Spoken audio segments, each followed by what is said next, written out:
Yan ang unang pattern namin na pinapagawa sa kanya. Yung nilalagpasan nito ng konti or papantay ng konti. Yan, yan. Then saka sasagad ang manibela sa kanan kasi mapunta sa kanan yung ano. So effective ito sa mga masikip na kalsada. Masikip na parking space. Itong pattern na ito, effective ito.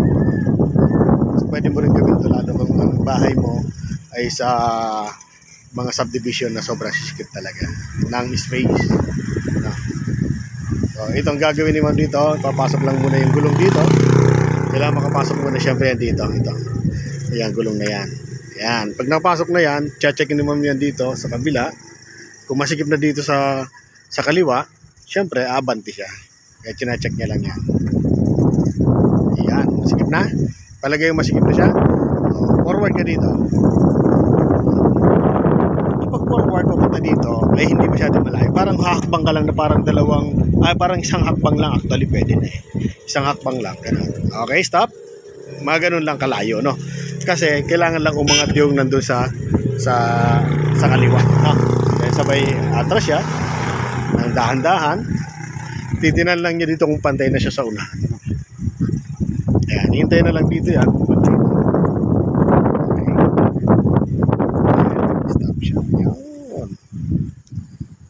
Ayan.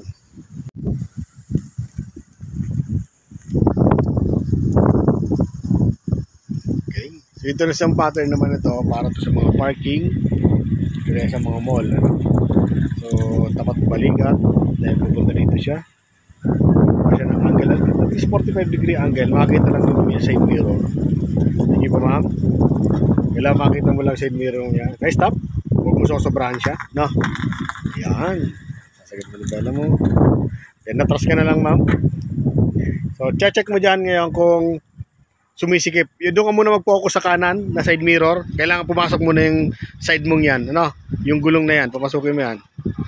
Okay, pagpasok, check mo ngayon dito kung pantay siya na. Okay? So tingnan mo kung masikip. So diretso ka muna. Pasok mo yan. Okay? Yan. Okay, stop. Alin mas maluwag? Dito, sa kaliwa. Okay? Then medyo masikip dito. O gagawin mo lang, gigit na mo lang manibela mo. No? Kasi babalansin natin. No? Dahil natras ka ng konti.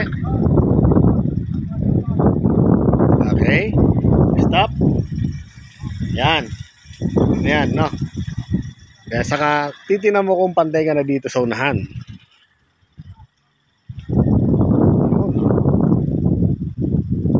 Yan.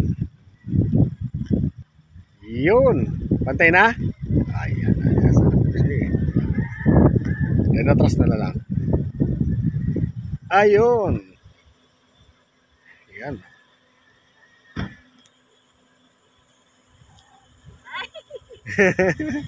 O pantay na siya, no? So alam mo na rin siyang i-adjust, ano? So pag sumisikip dito, maluwag doon sa kabila, masikip din sa kabila, maluwag doon sa ano. So kailangan alam mo yung pag-a-adjust na 'yon. So tandaan mo yung adjustment na 'yun, ha? Kasi kailangan mo yung pag nag-bumper ka para hindi ka makasabit ng ano.